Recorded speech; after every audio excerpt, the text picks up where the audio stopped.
This week on The Wheel, we have white celebs who don't bathe. We have defending Andrew and Chris Cuomo because Republicans have done worse. We have a lack of appreciation for Meg Ryan. We have White Lotus, really more of a rave on White Lotus. We have Malice at the Palace. We have adult birthday parties, Island TV, and Jamie Spears stepping down, plus a rant about sequels that destroy the stakes of the original film. Very specific.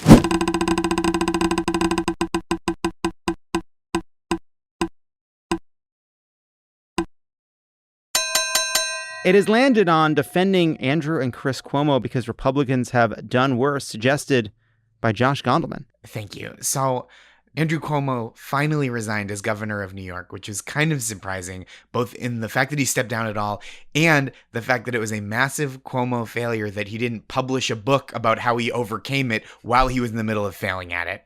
He tried to defend himself last week by saying his inappropriate touching was just because he's Italian, which is a very weird defense. You don't like to see someone cite an unsavory stereotype about their heritage as a defense from a crime, potentially. It's like if Bernie Madoff had said, look, I know this looks bad, but to prosecute me for financial crimes is basically anti-Semitic because that is my culture. Cuomo resigned effective 2 weeks from his announcement. Watch him take all his sick days in a row now. I know your tricks. Not to mention his brother, who was happy to interview him when he was pretending he had defeated the coronavirus, stopped having him on the air around the time he trotted out the defense that his meatballs are just naturally spicy and you need to get over it, people, because he does it to everyone. I tweeted about this because I don't value my psychological well-being, and I read the replies because I don't value my time. And there's this strain of reply that's like, oh, so you don't care about Donald Trump's kids and their conflict of interest? And it's like, you think I like Donald Trump's kids? I would love nothing more than to watch Donald Jr. and Eric concuss themselves while running into each other at full speed, trying to turn into a big, strong robot like the Power Rangers. But there's also this like more sinister kind of reply that implies we should give Andrew and Chris Cuomo a pass because they're on like the right side of things otherwise, like they play for the right team. And if I were a journalist, I would provide you examples of these kind of tweets. And as a lazy comedian with no professional standards to adhere to, I simply welcome you to search Cuomo shouldn't resign on Twitter and shudder. First of all, we can't just throw people who are harassed and mistreated to the wolves. That's not only discriminatory, cruel, and callous, but it's actually Greg Abbott's proposed penalty for women who have abortions, throwing them to literal wolves. Fortunately, because Texas doesn't have state income tax, the budget couldn't support his proposal for a publicly funded wolf pit. But that's I'm off topic. Second of all, we can't hold up Republicans like Donald Trump and Matt Gaetz as examples of how allegations should be handled, right? Oh, they didn't have to step down. Our guy doesn't have to step down. The entire premise of the Republican Party is that bad people should never have to face negative consequences. That animates their entire voting base. And look, I get the idea of supporting someone on quote unquote your team because they make other people mad. I'm a Boston sports fan. It's what I live for. But that ethos can't allow for sexual harassment. Calling Cuomo one of our guys or whatever because he's a Democrat is like continuing to cheer for O.J. Simpson in 2021 because you love the Buffalo Bills. And much like being a Buffalo Bills fan, rooting for a political party that makes bad decisions and doesn't make things better for the people they represent should feel at least a little embarrassing.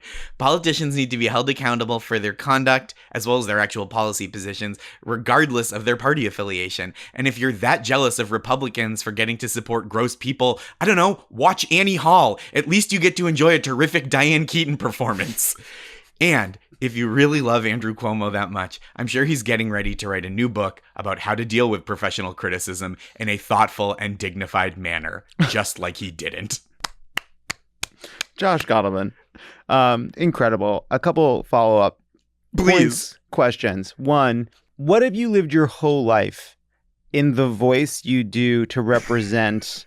It was not just a different tone. It was a different person, maybe from a different part of the country. It was an entirely different man. And I do think you could live as that man and let us know how that goes. Wait, which one? It was the voice that's like, well, he shouldn't resign. Cuomo shouldn't resign. I try to mix up my dumb guy voice because I don't like to stereotype any one group of people as the dumb guy, because I feel like people I think from the South have brought up like the Southern accent was a punching bag for too long as just like dumb guy. I do a Boston accent a lot of time as dumb guy, but I don't like that as an exclusive representation. I feel like that's bad for the Bostonians, and I try to represent for them holistically and not just dumbly. Yeah, so they contain multitudes. So this one just feels like this was like a Cuomo-esque voice. Cuomo shouldn't resign. It's like borderline Italian. Like, is it offensive? Maybe, but it's borderline. It's borderline. I will say, this is unrelated. I realized I couldn't do a Bernie Sanders impression, but I discovered I could try to do James Adomian doing Bernie Sanders. Oh, sure. My brothers and sisters, we are winning hearts. We are winning minds. The 1%, the 2% to the 1%. This is not an oppression. I can't go deep enough because I'm a small gay man. But this is not a good impression of anything. It's a mediocre impression of James Adomian doing Bernie Sanders. James Adomian's impressions are so amazing. I feel like with Bernie, there are so many people that you can do like the SNL, not like a specific SNL impression, but like you do the SNLization of it, where you're just kind of like, you're taking a little of the cadence, you're taking a little of the inflection, and it's like, people get it. I'm not playing Bernie Sanders on TV, so I can just go like this, and people understand. And you're like, is that Larry David? It's like, yeah, I mean, it's closer to Larry David, but I'm saying Bernie Sanders stuff. Another point I wanted to make about what you said, and it's this. So on the Chris Cuomo of it all, it does seem to me that, like, what does Chris Cuomo do? And it's sort of like beside the point, because it's like journalists are allowed to have creepy brothers. That's like completely allowed. They're allowed to have super famous, super powerful, creepy brothers. And at this point, that's what he's got. And so it just seems like I don't cover my famous, powerful, creepy brother, but I'm still a journalist. And by the way, I still talk and advise my brother because he's my brother and he's family. I do that in my personal capacity. I mean, we can judge him for that, but I really think the issue people are having is more, hey, wait a second, you weren't doing good journalism before. You were joking around with him when you felt good about... When it was popular. Popular. Right? When it was cool, when it seemed cool and popular, when people were like, this is the guy, like, Trump is handling this badly, and this guy is saying at least some of the right things, and he hates Trump, and we like when he's on CNN, was how some people felt. And I do feel like him not saying anything now would be so much less glaring if he had, like, they would go, well, CNN doesn't want him to talk about it because there's a conflict of interest. You go, okay, but like, it was not a conflict of interest before. It either is or it isn't. And so that's what's a bummer to me. It's a conflict of interest in that he's not interested in doing it. I also do think that there's this like pernicious thing around people like Andrew Cuomo, which is that like it's very much like kind of allowing kind of Trumpian notions to kind of infect you when they're like, well, you know, because he fights, he's tough, you know, he's like we shouldn't throw away our own because he's a fighter and he's really tough and like that's good. We need that in our governing. And it's like, I completely agree that especially early on in the pandemic, Andrew Cuomo was a far better communicator than Donald Trump, and that had legitimate value. There was legitimate value to that. Don't think he should have written a book about it. Absolutely don't think he should have done that. That was a real mission accomplished banner of a book. But this idea that because Cuomo is so feisty, such a fighter, never gives up, fights everybody, that makes him a great governor, like New York was one of the slowest, continues to be one of the slowest in distributing rent stabilization funds. The relationship between the state and the city of New York is a fucking mess. New York has a huge amount of problems. He's done so many corrupt things at the state level. Like this fake idea that like when you have a real tough guy who intimidates his opponents and really fight, like you're going to end up with better governing. It's just bullshit. It's just bullshit. I fully agree. I think like, not saying he's never done or said anything right in his life, but it's just like, yeah, even people who are like real monsters aren't monsters 100% of the time. You know what I mean? I think that's what you forget. It's like when you want your politicians to be as effective and accountable as possible, as much as possible. And I certainly don't think he's hit that threshold, right? Like, it's not like you don't get to coast on one good thing. You know what? I didn't vote on this, but he was given an Emmy for that. Like, they literally were like, here's an Emmy for being on TV. And it's like, yeah, that's the reward for him being on TV and being a good communicator occasionally. The reward is not you get to weather these like legitimate, troubling harassment and abuse allegations. Yes, and I do think he's tried to make it about like, Fox News had a chyron, and look, a broken evil fucking clock, and the chyron was Cuomo. I'm not a pervert. I'm Italian. I mean, that was basically what he said, right? Like, he didn't say Italian. He was like, it's my culture to touch people. And then he had that slideshow. Which has nothing to, like, it's like, you should apologize for these things. Joe Biden, current president, has apologized for learning that he has been insensitive in his kind of being too touchy with women over the years. He has apologized for that and said he has learned. You can be critical of Joe Biden on that and you compare it to Andrew Cuomo, that's fine. But it is a way of evading what the report actually says, which is it's a culture of fear and intimidation and harassment that was manifest everywhere. And I think sometimes when you criticize something like this behavior, right? This culture of fear, even the like handsiness, right? I think there are people who are like, who might not know who I am if I say, tweet something about that or like say something publicly, who might be like, oh, a Republican looking to take down this guy. Or like Republicans will always come out with like, oh, Bill Gates was friends with Jeffrey Epstein. And my friend Danielle Kibblesmith kind of raised this point on Twitter yesterday of like, you think Bill Clinton is my friend? Like, you know what I mean? Like, I think people should be held accountable for their actions. Like, oh, Bill Gates was on the Lolita Express. It's like, okay, what do you want me to... I'm not going to defend Bill Gates. Somebody did that to me once. Like, somebody replied, I was talking about, something in this vein. And then somebody said, where were you when Bill Clinton was failing in Bosnia? And it's like, I was in in 5th grade. I didn't do enough. You're right. I didn't do enough. Your silence was deafening.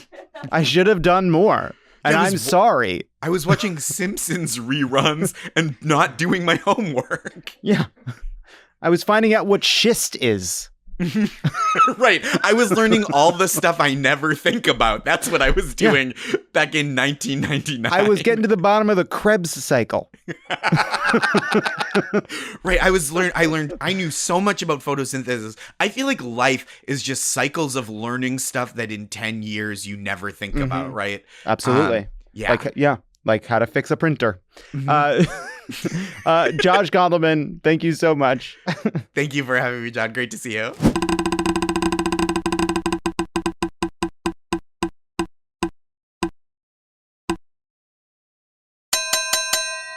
It has landed on Jamie Spears. Here to rant about it, Danielle Perez. Jamie Spears is finally stepping down as conservator of Britney Spears' estate. All it took was 13 years, countless exposés, bipartisan support, and 2 women with a podcast. I am so happy that this day has finally come. Matthew Rosengart, Britney's new attorney, she came to work, bitch, okay? Her response to Jamie stepping down is truly incredible, and I really need to speak it so that you all can hear this.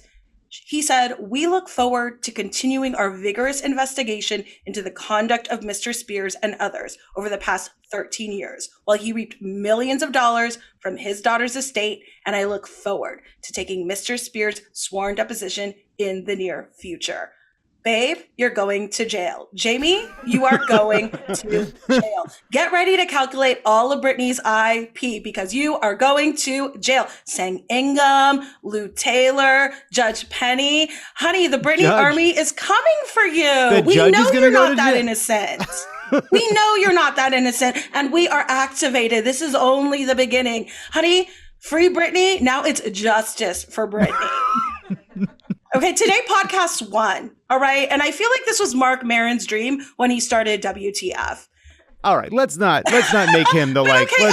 This is why we should defund the police, all right? This is why? Defund the police. Just give women in the LA comedy scene Spotify deals. They're going to solve all the crimes. I feel as though you have an ulterior motive here. I don't know. I don't know if this is on the level.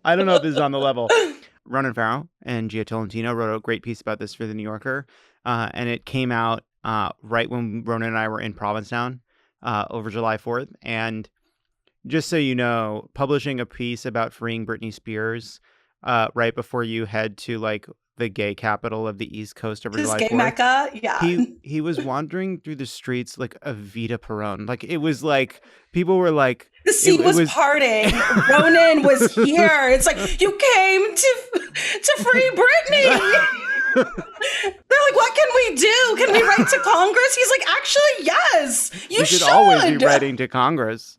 It's one thing both sides can agree on. Free Britney. It is true. It has united the left and right because it's so obscene. The fact that the conservatorship through Jamie Spears was paying a huge bill for crisis communications to protect Jamie Spears from his own daughter's allegations, I think to me captured was at like kind of the molten hot core of why this is so disgusting. Yes. So I completely agree. Free Britney. Free Britney. Though I will say, now that she has a better lawyer and Jamie Spears is gone, maybe this group of people focusing on freeing this one rich woman could maybe find another place to point it because it's so effective. You know, I think the Britney thing, I just like, I don't want to say stop. I mean, Kendra, you seem to look away with horror like I'm about to get murdered by the Free Britney army. Listen, you have no greater champion than me.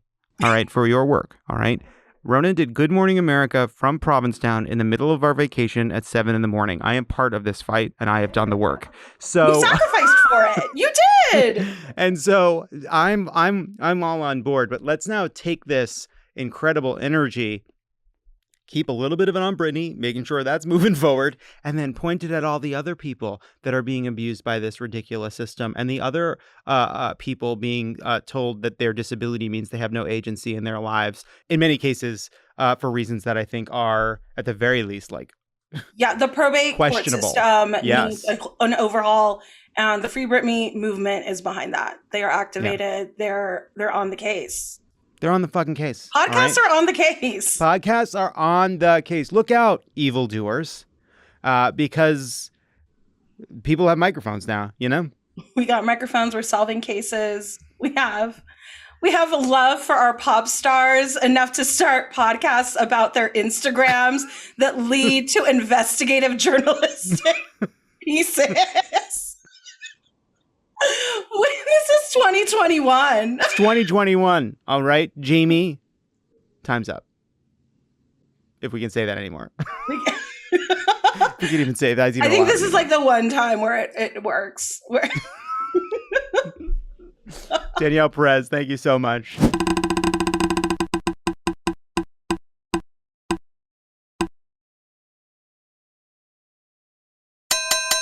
It has landed on White Celebs Who Don't Bathe, suggested by Alex English. Alex, thank you so much for being here. I'm very thankful for being here. Thank you. We're at a turning point in our society right now, in our communities. And, you know, far be it for me to ever exploit the divisions that exist in our communities. That's not what you would do. That's something I would never do. However, I believe it was my friend, the great Sam J, who once said, white people are aliens. And I won't say the joke verbatim. I will let you go and watch that on your own time. But, you know, there's a very critical deconstruction of the white community that a lot of your behaviors just really add up, and it makes it grounds for a sound argument. I'll leave it at that. That being my first point. First of all, live how you live. I'm all about free will. Everybody should really just be allowed to do whatever you want. Let your freak flag fly. But do we need to know is always the first question. I don't think that was information that's very useful or pertinent to moving the culture forward. But since we're talking about it, here we are. Honestly, I'm looking at this as if any minority, I won't just center it to Black people, any minority is listening to these stories from these public figures describing their lack of bathing rituals. And many of us, those of us who have had the pleasure of being in your presence during school and the pleasure of being in your presence in other like arenas, we knew that already. Right. We knew that we just don't do the same thing in the bathroom, but for now to it be like, especially when it starts to rain, and we're just like, okay, there's always been, I'm not even going to repeat, right? Because I don't exploit division, right? You don't. And that's something people know about you. Yes. I'm not going to repeat the animal that we say or may claim that you share an odor with. You're going to have to look that up on your own. And speaking of research, speaking of looking up, it is truly baffling the lack of study done on this specific topic. I Googled this and not much out there. And I believe the fact that it's the reason why there are no peer-reviewed scholarly articles on this done is that nobody wants to get close enough of these people to even have an interview or to poll them, Right. It's also hard to do a double-blind study because the difference. You can tell. It's very difficult. And I'm not coming into this insensitive, No, you're not. I'm in fact, I think about how this affects our unhoused brothers and sisters out there, because you have these public figures. These are people who have a lot of money. They have very large, copious amounts of real estate. So one could say that there's approximately 6 to 7 bathrooms in said homes. So that makes several bathing apparatuses that are not being used. They're not being used at all. They're dry. It somewhat lands on the insensitive side. There are plenty of people out there who would love a hot shower, and the privilege of not being able to take one, just because you don't think you are offending anyone with your odor is wild. I actually had a friend, I discussed this with a white friend of mine, and I said, what's going on here? Is this normal behavior? And he said yes. Now, did I know I had a white friend out here who wasn't bathing daily? I did not know that. He said he does not smell when he goes days without it. And I was like, huh. And this is another theory. Now, this might teeter over into conspiracy theory land for a second, but I'm just going to I'm no Alex Jones. I'm Alex English. Let's make that clear. Okay. Yeah. I think that's clear. He's like, I don't smell, Alex, no matter how many days it goes. I let it get to a certain point, but I just don't. I smell myself and I don't smell. And I think, well, white people were the origin of COVID, obviously. Like, were white people, how long have y'all had this? Okay. Listen. I'm not making a declarative statement. I'm just doing you're asking questions. You're just asking questions. You're asking the hard questions. Somebody has to ask these questions. You look online, nobody is doing the hard work. No one's doing the hard work. People are afraid to ask some of these hard questions. I just want to make 2 quick points. Point number 1, I've always felt like there were 2 kinds of people. Okay. There are people who can have a full day of life. They can wake up in the morning and they can ideally shower and they can put on their nice clothes and they can have a full day of living their great life of they meet somebody for coffee, then they go to work, then they have a meeting, then they have drinks after work, then a dinner, then they go to some sort of art show. And at the end of that time, like an art show, and they look perfectly put together. They look like they just put on their fresh coat of makeup. They look just out of the shower, just perfectly put together, clean and neat and tidy and not shiny. And then there are people like me where I shower, I get dressed, I put on my clothes, I get to the office and I look disgusting. I've already fallen apart. And I need to feel as though I feel like I need to tidy up, clean I look like I just finished running a marathon every time I go between my car and another indoor space. And so this has never made any sense to me. And I feel as though what I want to do is have a space where I can find a place at work, if we're back at the office, to shower 3, 4, 5, 7 times a day. When I worked on a show called The Newsroom, a perfect show on HBO with no issues whatsoever, Aaron Sorkin installed in his office a shower so that he could, because he thought better in the shower, so that he could go and shower in his office. And I thought that was pretty cool and the opposite end of the spectrum. You know what I mean? Yes. Which lends itself really to here it is. If most white people would start regularly bathing, maybe they'd be less racist. Maybe they'd have time to. He said showers lend thought. You go into a shower and, sometimes it's not even about getting clean. It's just about, let me get some of these prejudices out of my head, Yeah, a different sort of cleaning. Maybe I shouldn't wear blackface, Maybe calling the police is a bad idea, and black people, that is a time to think. I agree with that 100% vehemently. Absolutely. This is a call to action. It is. This is a call to action. It is. It's a call to arms. It's a call to washing our arms. It's a call to arm. It's a call to legs. Because that is truly where this conversation began. Those conversations were I'm gonna tell you, that was a very rough period for African American people who enjoy the company of white people, because I like to think that I'm a black person with discernment, and I can pick out the white people who I need in my life, who I can smell in my life, and it's just all the senses. I feel very tricked. And what's happening now, it's sort of like I'm gonna relate it. It's my issue. I look like a gay right now, so I'm gonna very much relate it to the LG. People are coming out. White people are coming out of the closet as anti-bathers, and I'm usually not a fan of shame, but I think we got to bring shame into this, because I just can't. I can't have that around me. When we did have a bit of a discourse about how a lot of people were letting gravity do most of the cleaning of their legs, just sort of putting a lot of that work on gravity's shoulders, it did open the door for a larger and more surprising conversation. And I will say one more point about this, which is you get a sign sometimes that people reach a certain level of celebrity, and they really got to keep somebody around who's like, I knew you before, and we're going to have to sit down and have a conversation. That's called humbling. Having people who knew you, like you said, knew you when your teeth was all messed up. So like, why would you even resort? You made all this money and acquired all of this, success and access.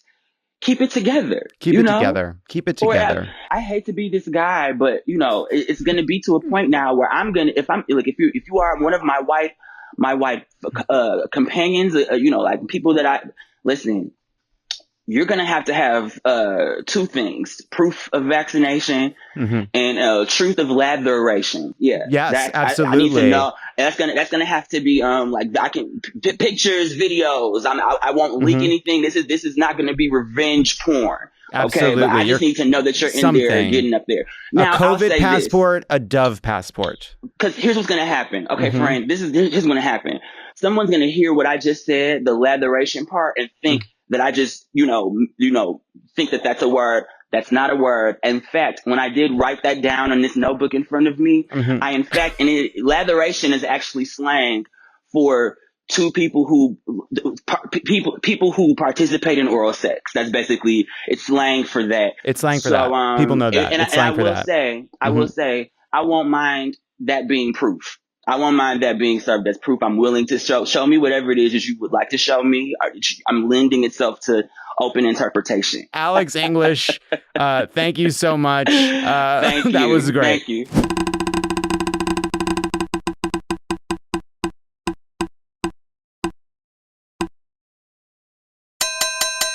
It has landed on Malice at the Palace. Here to rant is Megan Gailey. I sent 7 options because I am fired up this week. And the one that really connected with my heart, my soul, there is a brand new documentary. It's called Untold. It's a series on Netflix. I cannot vouch for any of them, except for the one that follows the Malice at the Palace. Now, why the Malice at the Palace? The Malice at the Palace. Yes, that is a fight at a basketball game that happened in 2004. So why am I so upset about it now? Because new footage is released in this documentary that we never saw. And it's so relevant to all the bullshit that's happening now. There are dumbass police officers. Like, truly, they could run into each other and not, like, doink the doink the doink the doink. Like, clown music should have been playing the entire time these fucking knuckleheads were on. There is horrific treatment of the media towards black men. There are unexplainable standards that we have set for professional athletes that we refuse to take on to ourselves. Very Simone Biles. There is just anger and vitriol from the public directed at Black men that they do not understand and do not care to have any empathy for. And it's some of the worst behaved white people I've ever seen. It's the prequel to January 6th is what is happening at the Palace in 2004. Wow. That just blew my mind. It's fucked up, Jon. It's fucked up. I'm reading about the Malice at the Palace now. And I'm learning a lot. I'm learning a lot about it. I'm going to watch this documentary. You absolutely should. Malice at the Palace. I like the phrase. I like the phrase. Oh, it's an incredible name. I think that's why it has lasted so long. Great. So what branding. happened? Somebody threw something? A man threw something. He is featured in the documentary. He, to this day, thinks he did nothing wrong. And that he is the victim. There's an amazing prosecutor and that will restore your faith in our justice system. I don't want that. Well, like for one day, like you'll go, oh my God, that guy's good. And then you'll read literally anything else and go, oh, okay, it was just him. Ron Artest. Yeah, Ron Artest, Meta World Peace. He had a rap album. We get into it. It gets into it. We get into it. Yeah, we get into it. Mm-hmm. Tell us what happened. So there's a game they're playing.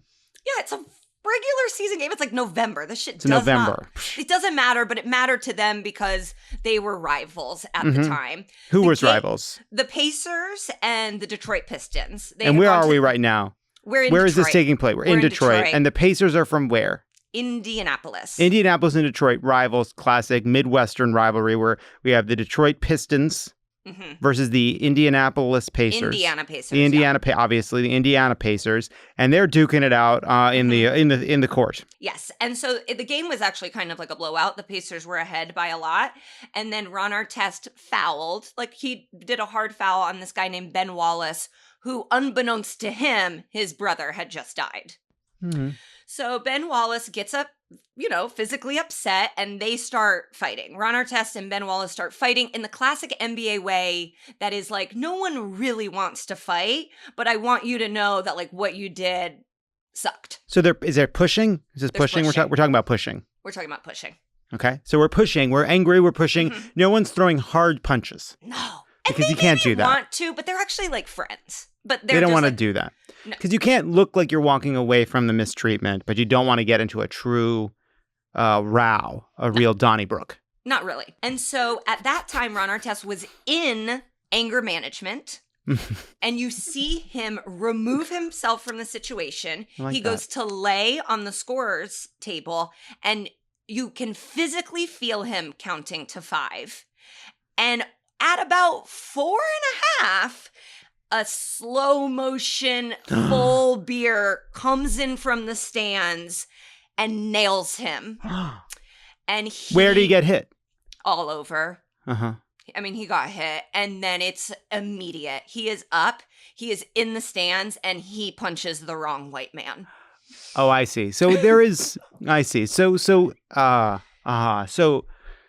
no heroes in this story, ultimately. But everybody has taken blame. Everyone has taken responsibility except for the cup thrower and then a man who comes down onto the court and tries to punch basketball. Like Detroit fans that were involved have not taken any responsibility. And based on the footage, if they had not gotten the players out of there, they would have killed them. Wow. Yeah. Wow. Mm-hmm. But then the news called them all thugs, of course. The players, not the fans. Malice at the Palace. Malice at the Palace. Malice at the Malice Palace. at the Palace. Just one other, this was something else I was mad about. Major League Baseball is thinking about entering into a deal with Barstool Sports. Do not do it. That is bad. That is a terrible, terrible idea.